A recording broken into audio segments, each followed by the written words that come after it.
V nekaterih aglomeracijah je občina v minulih letih javno kanalizacijsko omrežje že zgradila in zanj namenila znatna proračunska sredstva.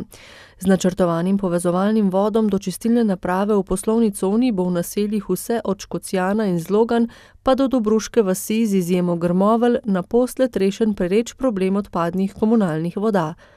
Odgovor na vprašanje, kakšna je najbolj ustrezna rešitev v ostalih naseljih, prinaša spremenjena uredba, ki določa drugačne kriterije obvezne izgradnje javne infrastrukture.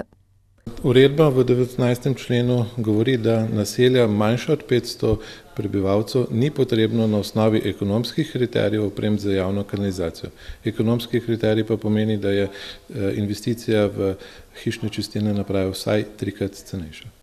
Izračuni, narejeni v posodobljeni idejni zasnovi odvajanja in čiščenja v škocjanski občini, so zgovorni. Izgradnja kanalizacijskega omrežja v razpršenih naseljih bi bila občutno dražja. Ja, v teh noveliranih območjih bi javna infrastruktura stala okoli dobrih 6 milijonov evrov, hišne čistilne pa 1,2 milijona približno. Hišne čistilne naprave so tako bistveno cenejša in dolgoročno ekonomsko vzdržnejša rešitev, še dodaja Ilar.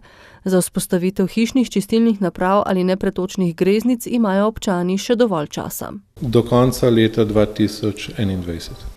Do takrat morajo namreč lastniki objektov v skladu z uredbo poskrbeti za ustrezno odvajanje in čiščenje. Za izgradnjo hišnih čistilnih naprav je občina lani namenila 6.000 evrov subvencij oziroma največ 1.000 evrov na gospodinjstvo. Sedaj so stvari bolj jasne in seveda v ta namen bomo tudi v prihodnje namenili še več sredstev in spodbudili določene zainteresirane, da čim prej opremijo s tem malimi čistilnimi napravami. Kot še dodaja Kapler, bodo vaščane skušali spodbuditi k povezovanju, saj bi tako lahko dosegli ugodnejše cene čistilnih naprav in samih izkopov. Po posodobljeni idejni zasnovi naj bi sicer bilo s hišnimi čistilnimi napravami ali nepretočnimi greznicami opremljenih skoraj 1300 objektov.